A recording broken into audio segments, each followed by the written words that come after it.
Des têtes vont-elles tomber chez Ferrari pendant l'été? Ah oui. Alors ça serait pas mal. Mattia Binotto pourrait-il se voir remercier ainsi en pleine saison? Ou alors les stratèges, à commencer par Inaki Rueda, seraient-ils priés d'aller voir ailleurs? Il n'y a évidemment pas de réponse directe, mais l'Italien tenait à protéger son personnel.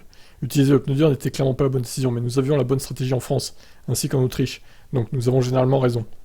Généralement. Ouais, il y a eu d'autres conneries faites cette saison quand même. Parfois nous faisons des erreurs, mais d'autres en font aussi. Mais non! Vous en faites beaucoup plus que les autres, c'est ça le problème.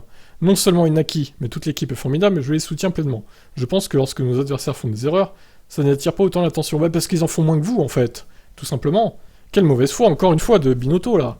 Je soutiens donc tout le monde, totalement, dans l'équipe, pour avoir fait un excellent travail sur le fil du rasoir. Cependant, alors que le pneu dur ressemblait à un choix bizarre pour beaucoup, il apparaît que la stratégie en course de Ferrari avait été, en fait, déterminée bien plus tôt. Ferrari n'avait pas d'autre choix que le pneu dur, estime Wolff. Il n'avait plus que les pneus durs et tendres. Il était trop tôt pour mettre Charles sur des tendres. Ferrari a commis l'erreur vendredi en ne gardant pas un jeu de médium en plus. Quel génie, c'est Ferrari.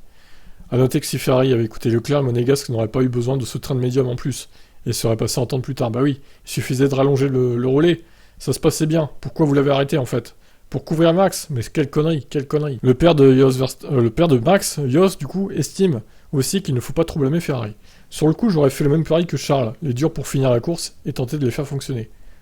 Ah bah t'aurais été aussi con que les stratèges Ferrari alors Jos, désolé Nos décisions ne sont pas toujours bonnes chez Red Bull, mais oui, nos erreurs sont moins nombreuses. C'est pourquoi nous avons 80 points d'avance.